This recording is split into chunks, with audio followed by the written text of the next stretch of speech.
it's got to be fun. It's got to have that rabbit quality. It's got to have that, Mhm. like, I could toss it into a corner.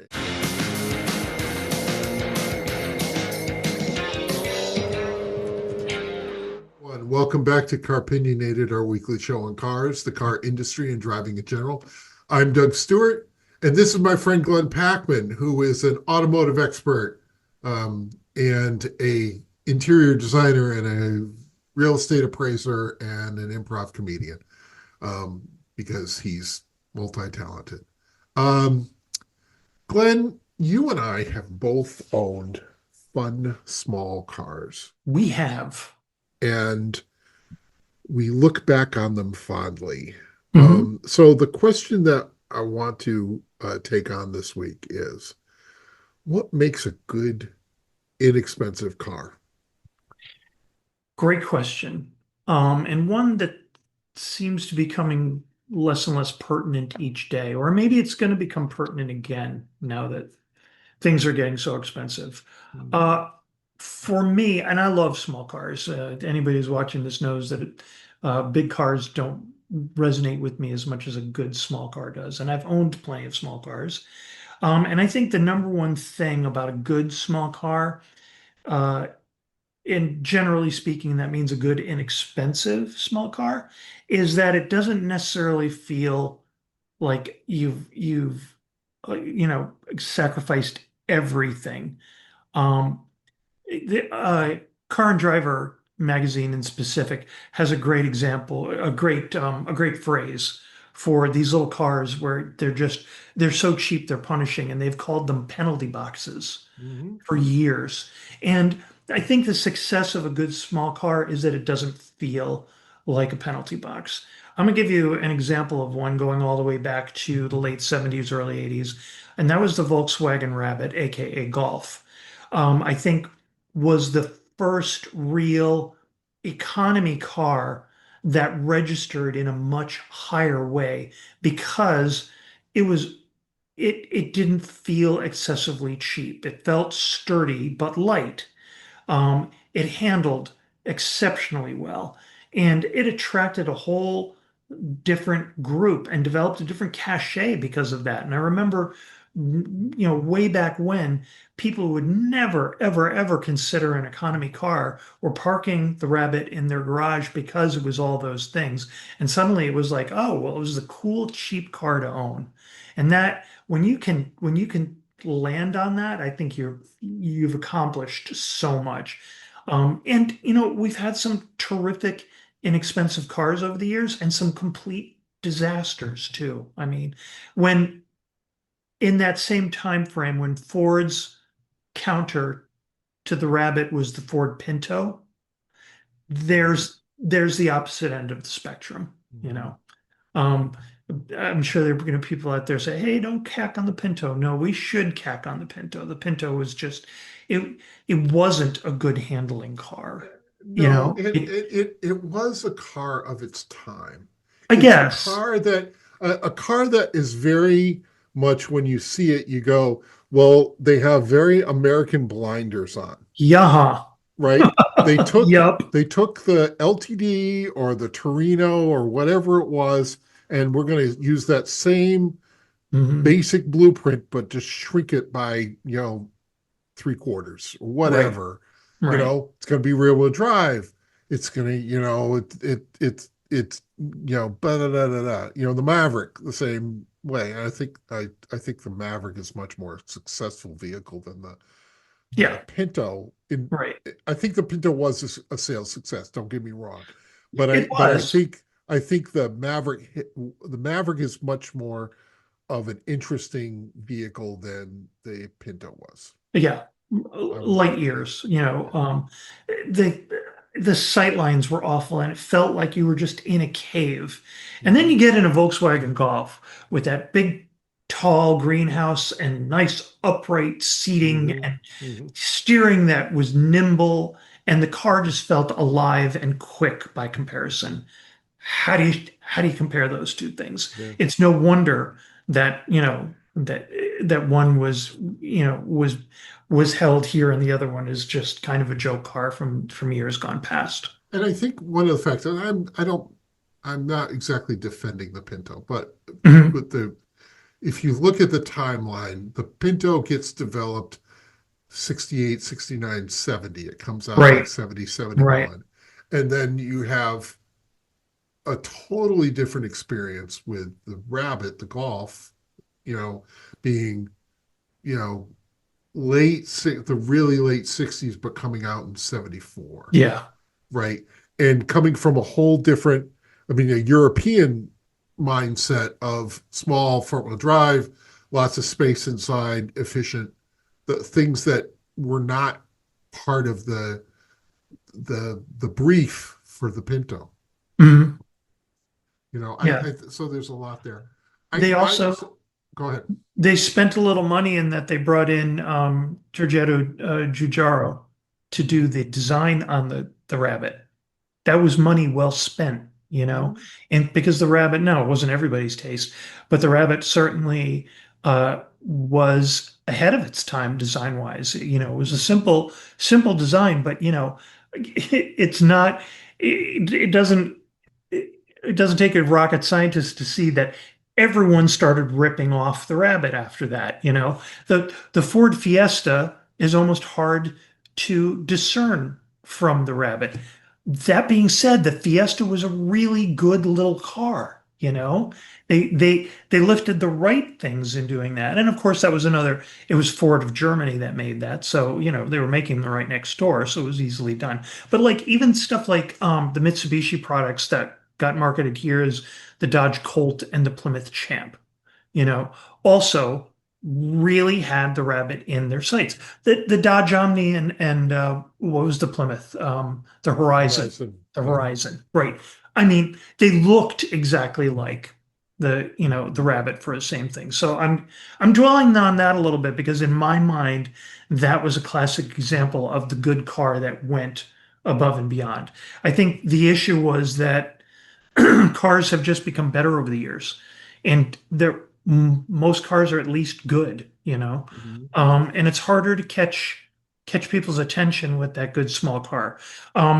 We recently had a what was it, a 2012 Chevy Sonic, a four door, really a sharp little car. Um, I was always amazed at how big the car was on the inside, and yet little on the outside. It was a very sharp car. That was a good example in my mind of a good little car. The recent Ford Fiesta, I think, the last generation, which they're not making anymore, Mhm. another good one, and it made a huge splash overseas. And again, that's another thing. It's strictly an American thing that we're just not into the small cars. When they splash in Britain and Germany and Italy, that's when you know you're doing something right, you know? I would say that yes, I think that's a true statement, but I also Mhm. think that when they hit, they hit. Yeah, yeah, You know, for I sure. have I was thinking about what makes the secret sauce. And this is what I came up with, and I call Okay. it sea fish, CFSH. Cute, fun, solid, and honest. Yeah. Cute. Okay. It's gotta pop, right? Mhm. It Right. can't just look like every other product in the showroom. It's Right. gotta have something, colors, design, Mhm. something about it says, "Hi, look at me, neon. This is exactly the brief for the Yep. neon." Yep. Right? Um, Absolutely. it's got to be fun. It's got to have that rabbit quality. It's got to have that, Mhm. like, I could toss it into a corner and or I can just drive it and drive it, drive it, and it won't wear me out at the end of the day. Right? Mhm. Right. It's going to it will do the job and have a good time doing it. Right? Right. Right. It's got to be solid. I mean, that thing's got to those doors got to slam and Mhm. sound like a bank vault. Yes. Maybe Yeah. not like a big vault, but it's gotta. You don't want it to feel tinny, Right. Right. and and it's. I feel like it's got to be honest because, and this is the thing that I always said about the Omni. It's an honest car. It is exactly what it it says it is, right? Right. It's not luxury. It's not, uber sporty. It's, Mhm. it is a decent car that will last you and have a lot of value. And Right. Right. if you have those four qualities, I Mhm. think you have the chance to make something happen there. I, We're going I to take a agree. break, and I'm going to give you some names, and you tell me what you think where these land on the scale. Sure. We're back. We're talking small cars. What makes a small car cool and fun and worthwhile? Glenn, I'm going to throw out some names for you here, some of Okay. which we've already talked a lot of them. Um, Nissan Kicks, Uh, Current or first gen? current, The current current gen. one. Like the current one much more than the first generation. The first generation gave me a little bit of porta potty on wheels look. It's that porta potty shape. Um, I not a bad It car. came in blue. Yeah, uh, uh, same class as the Hyundai Venue. Yeah, I was going to Very say that. small, very utilitarian. I think the current model Kicks really does a good job at not looking super cheap.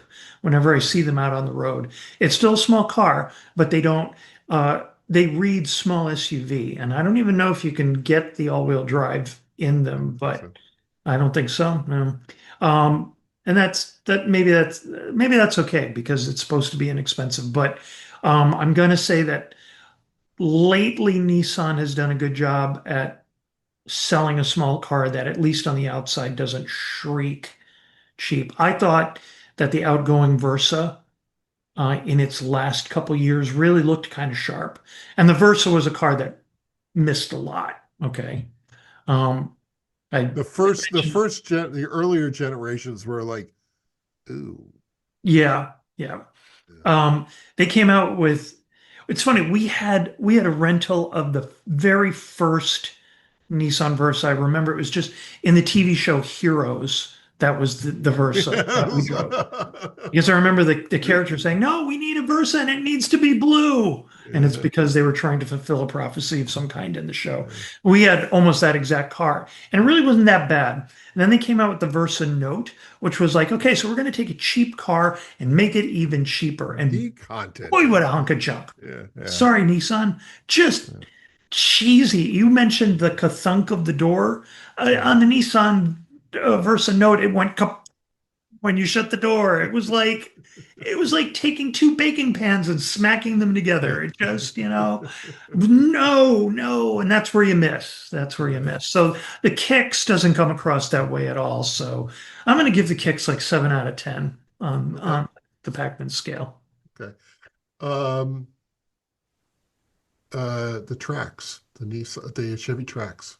Oh, the current one. Current gen. Yeah, the first one I think was just too small and too shaped like a potato. Uh, the current Trax is one that is really beheld by the automotive community. The reviews on this car are excellent. We have the cousin parked in our garage, and that we have the Buick version of the Trailblazer, which you can get all-wheel drive on. The Trax is a little less expensive. I think for the money, the Trax is one of the best cars you can get on the road right now. I would agree. Doesn't feel all that cheap, performs very well. A lot of people are going to be put off by the three-cylinder in this car. I have not driven the three-cylinder that they have in the tracks. We have a three-cylinder in our Buick. It's slightly larger. So to that end, it might be a little bit smoother and a little bit punchier. I'm not sure. But I don't hear people complaining about this engine either. And the upside is that you get all that you get the fuel economy, which a year ago no one cared about. Mm. And now it's much more important, like way more important at the Yeah, time of this taping. So that's saying a lot. So 9.5 out of 10 for the okay. tracks. All right. Going back in time, what makes the Vega bad? Oh my God. Oh. It's like an arrow in the eye. Okay, so but you were down on the Pinto, Yeah, so right across the street in the Chevy showroom they had the Vega. So right, right. Um, I've driven both. The Vega was a better driving car okay. by a lot. Not well, okay, maybe not a lot, but first up, the biggest thing that just murdered the Vega was how poorly this car was put together. It was just, I mean, it was known as the car that began to rust on showroom floors. All right. Mhm. Cars that had never been outside that were starting to rust. Okay. This is bad. This is just bad. There wasn't a Vega built that was reliable for the span of its life. They were sloppily put together. And shame on GM for doing that because that was right in the era where the Japanese realized we can do an inexpensive car Mhm. that won't fall apart. And Mhm. that's what the Corolla was. And Mhm. I've never been that much of a fan of the Corolla, only the largest selling single nameplate in the history of automotive everything. They've sold more Corollas than any other name. But I've always felt like the Corolla was kind of tinny and way too utilitarian and completely devoid of personality. But they didn't fall apart. They didn't cost a lot of money, and you could fit four people in it, you know? And here's the thing. So you compare the Vega to the Corolla of the same vintage and Mhm. the Pinto of the same vintage. Okay. Right, One is built in a whole new way, shipped in a whole new way. Was it nose down or nose up? I forget. It was the car was vertical, shipped vertically. You know what right. I'm talking about? They Mhm. they put them in the train cars like standing up, Right, which really didn't do well for all the fluids that flowed out of them. right. You had a new aluminum engine that Hmm. kind of melted. Yep. Um, you Hmm. know, I and and why you experiment. This is where I give Ford credit. Now, granted, there's the whole thing with the gas tanks, but well, the Pinto, but it's a tried and true four-cylinder engine made into rear-wheel drive and a standard transmission that just kind of runs and runs and runs. So you have that kind of it really does a good job. Um, I think that they tried too much and tried to be too different. Where I will give the Vega credit is that you know three and a half different body styles, Right, right? You right. had the standard coupe, the hatchback, the Hmm. camback wagon, and then the delivery van, which was really just a camback wagon without a rear seat and Right. plates in the windows. I give them credit. And I honestly think that the Vega is a better looking car than the Yeah, Pinto. yeah, by a mile. Uh, um, but all right, Subaru Impreza. The Subaru Impreza. Um, uh, I'm gonna I'm gonna say a good car, but not it. I think the Impreza's problem is it didn't shine in the Subaru lineup.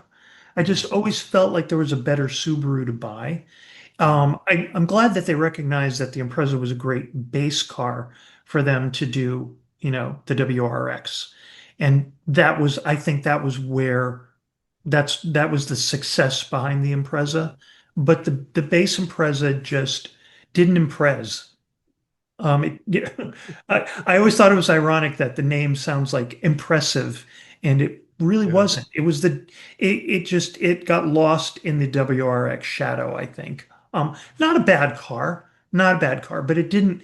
Uh, to this day, it never really stood out in my mind as you know. If all I kept thinking was, okay, there goes the Impreza. It's like the poor little car that didn't grow up to be a WRX.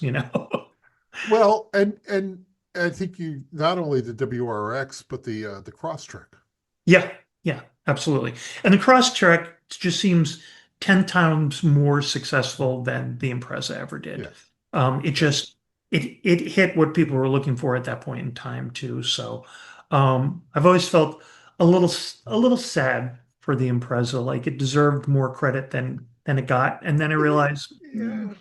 does I it? think I think what it I think the thing about the Impreza is it occupies a place in the lineup where somebody comes in and realizes they can't afford a Crosstrek, Mm, they can't afford a Forester, but they want Subaru quality, right, reliability, traction, all that stuff.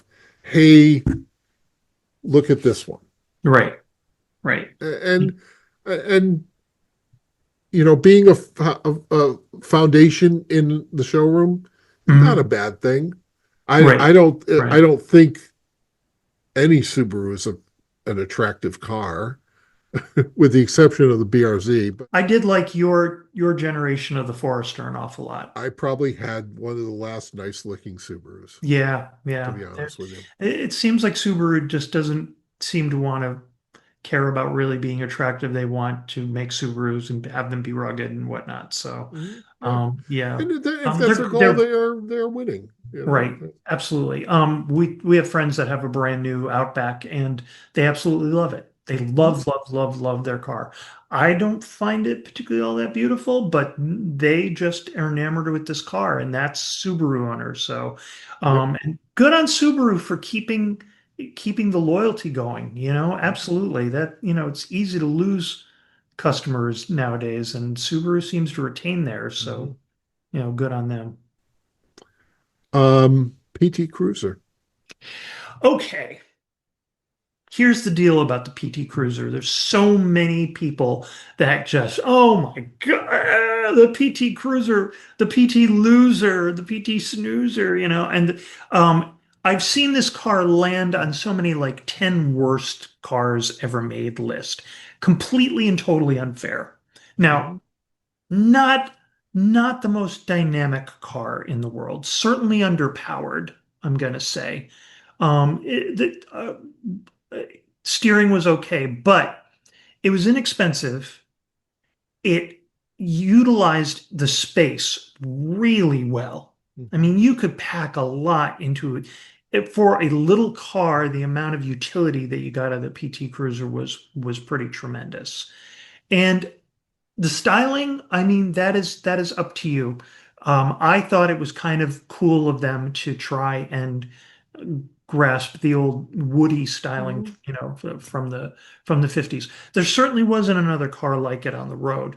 And I until think until the HHR came along. until the HHR came along, yeah, which was, the what they call it, the Me Too Cruiser. Right. Yeah. Because it was such a knockoff. Um, and I think a lot of the people who slammed the car and put it on their worst list ever are the people just hating it for the design. And I don't think Mhm. that's terribly fair. Was it an exceptional vehicle? Like, did it really from handling and dynamics and all of that, did it really stand out from a quality point of view? Is it really? No, no, it was never an exceptional car. I thought they ticked a lot of the correct boxes with this car. They sold 1.4 million of them So during the run. this is the thing, and we've said this before. When they first came out, they weren't online. I mean, they were selling like Yeah, crazy. They were yeah. selling over sticker for a small car, selling over sticker. Everyone wanted one. Mhm. Everyone wanted one. I think you're right. I don't think the styling has aged really well, but I think it was interesting at the time. It Yeah. stood out. Yeah. People Yep. like, oh, it wasn't just another invisible car, which you could say the same thing about the neon. It stood out, Yeah. you know. Yeah. I think that and we've said this before, they're really cheap to insure. Yeah. Um, Yeah. and I think when people say um, it was a failure, and then, no, it was not a No. failure. That's No. no, Definitely they not. sold a lot.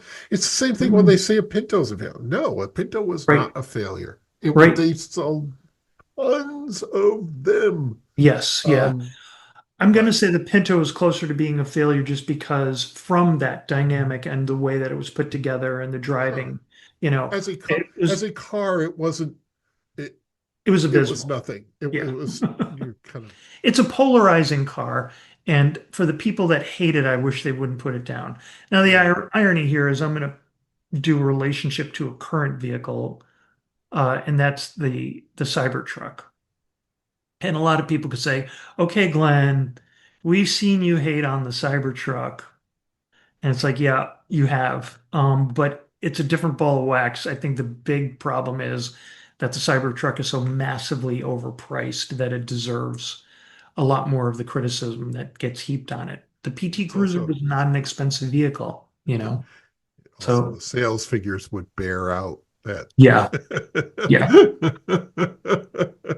What Doug said. Yeah, for sure. Okay, one last one. Okay. All right. You talked about this a little bit.